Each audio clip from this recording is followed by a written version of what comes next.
Dust and Glory, a Lent journey of faith, failure and forgiveness.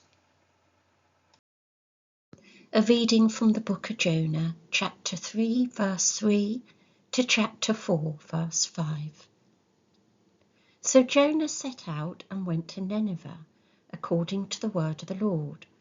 Now Nineveh was an exceedingly large city, a 3 days' walk across. Jonah began to go into the city. Going a day's walk, he cried out, 40 days more, and Nineveh shall be overthrown. And the people of Nineveh believed God. They proclaimed a fast, and everyone, great and small, put on sackcloth. When the news reached the king of Nineveh, he rose from his throne, removed his robe, covered himself with sackcloth, and sat in ashes. Then he had a proclamation made in Nineveh. By the decree of the king and his nobles, no human being or animal, no herd or flock shall taste anything. They shall not feed, nor shall they drink water. Human beings and animals shall be covered with sackcloth, and they shall cry mightily to God. All shall turn from their evil ways and from the violence that is in their hands. Who knows? God may relent and change his mind. He may turn from his fierce anger so that we do not perish. When God saw what they did, how they turned from their evil ways, God changed his mind about the calamity that he had said he would bring upon them, and he did not do it. But this was very displeasing to Jonah. He had become angry.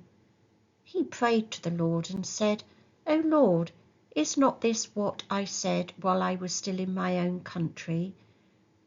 This is why I fled to Tarshish at the beginning. For I knew that you are a gracious God and merciful, slow to anger, and abounding in steadfast love, and ready to relent from punishing.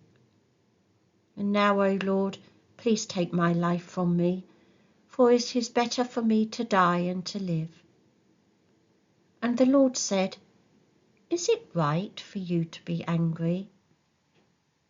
Then Jonah went out of the city and sat down east of the city and made a booth for himself there.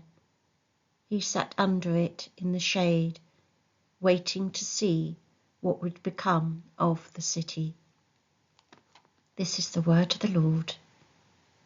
Thanks be to God. A short reflection. During the COVID lockdown, we all got a bit of an insight into the outtake reels of people's lives, if you like. Do you remember that programme, It'll Be Alright on the Night, when we looked at the different bloopers that people had made on film? During COVID, of course, we got an insight to these, from people being interrupted on Zoom calls with their dog barking or their children screaming, or perhaps forgetting they were only correctly dressed from the waist up.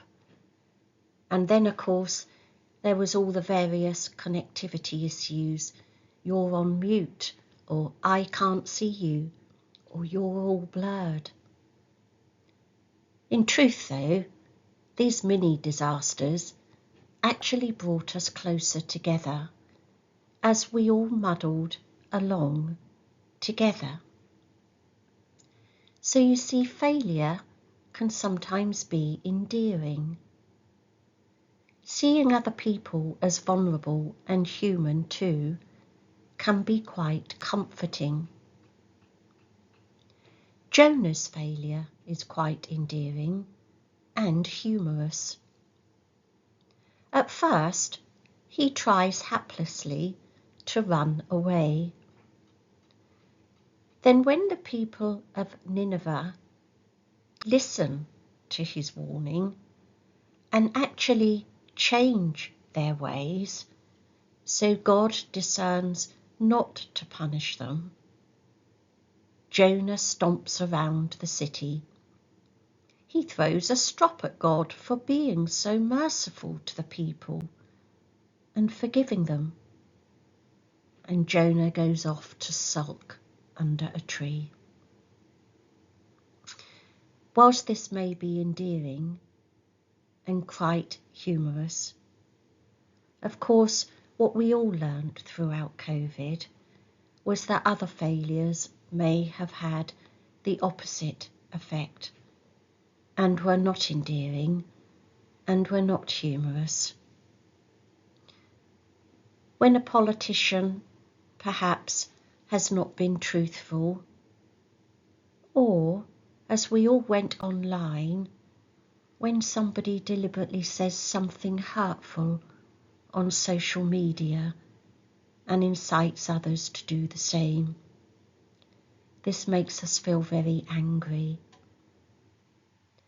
Different types of failure have different effects on people, and they elicit very different responses.